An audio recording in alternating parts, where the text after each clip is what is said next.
I just filmed a commercial at this estate in Hollywood valued at more than $40 million.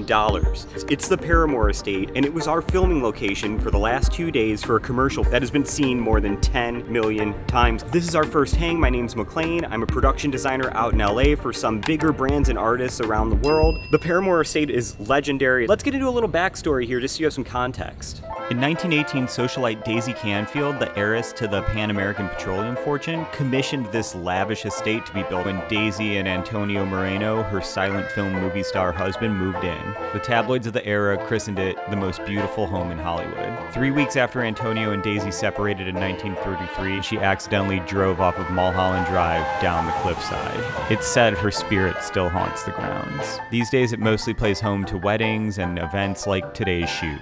It's sort of an all roads lead to the Paramour Estate type of location out here. You're bound to wind up there if you get into filmmaking in the Los Angeles area.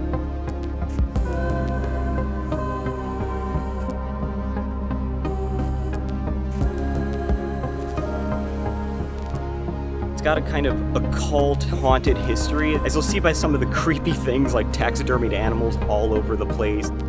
It's worth noting I'm actually recording this after the fact because for some reason my camera didn't record any sound inside this estate. I know. Are ghosts real? This is actually the room where My Chemical Romance recorded the album The Black Parade, and this is the only clip on my camera where sound recorded. Kinda dig My Chemical Romance, but yeah. I guess this room is where they did The Black Parade. Kinda crazy, you know? It's just been shot a million times. My favorite example was in Neon Demon.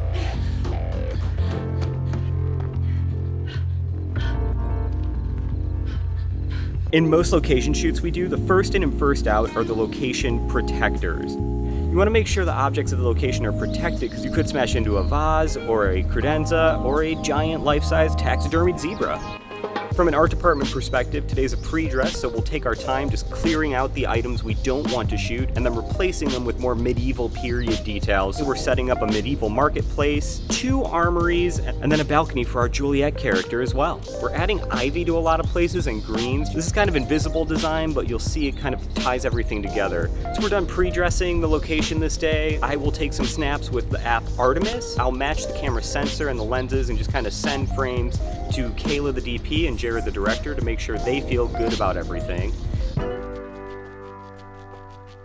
Our shoot day went really smooth on this. We dialed everything in ahead of time, so we start in the marketplace since it requires just some pretty lighting.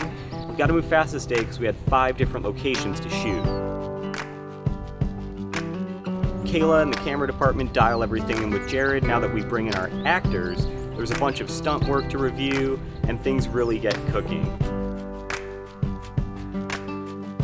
Another interesting thing about this commercial is that we actually shot it bilingual. So when we completed the scene in English, we'd swap out the talent and reshoot it with a Spanish-speaking actor.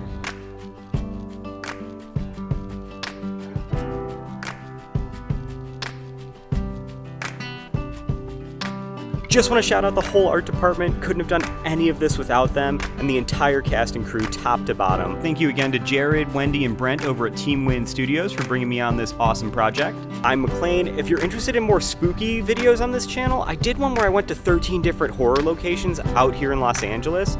Take a watch if you want. It was pretty fun to do. Leave me a comment if this was interesting, and if you like the look.